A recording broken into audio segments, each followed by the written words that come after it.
My name is Myria Perez, and I'm an assistant fossil preparator at the Perot Museum of Nature and Science.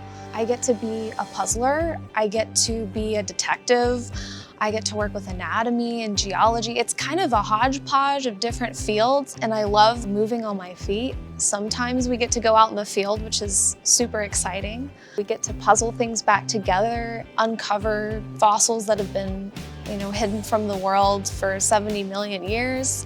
The first thing I do when I come in is I turn on all the lights and I get all the cameras ready so people can see what I'm working on, and I pick the fossil that I'm going to work on.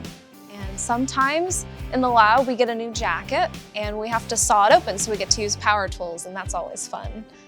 Right now I have one project that I'm working on and have been working on for maybe a couple months now.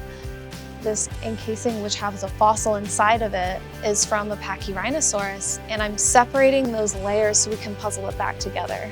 I am uncovering fossils of all kinds, and for right now, Alaskan fossils for research so we can better understand our Earth's history, which is important for our Earth's future. For me, it was always paleontology. I've always been the dinosaur kid growing up. My journey started very young. And I started really picking up paleontology when I became a volunteer at the age of 12 at the Houston Museum. And I started fossil prep. I gave tours in the museum, I went on digs with them, and from there I chose Southern Methodist University with Dr. Louis Jacobs, who's a paleontologist there, because I knew I wanted to work in the fossil lab as an undergrad, and he would let me do it. Every once in a while, especially through my undergrad, I did struggle in some of my courses, and I thought, well, maybe this isn't for me.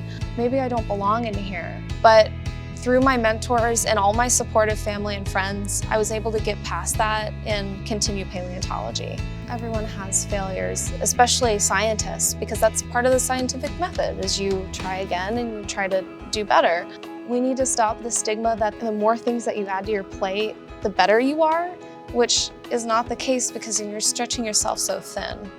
So we need to stop that because it's really harmful to people's mental health. STEM can be for anybody. If you're passionate about something or interested, find a mentor and see if you like the subject. Mentors can see your passion and they can know how to direct you to opportunities that you may not think about. And it is an amazing relationship that you can have with somebody for a lifetime. If she sees me preparing fossils, then she can be a paleontologist.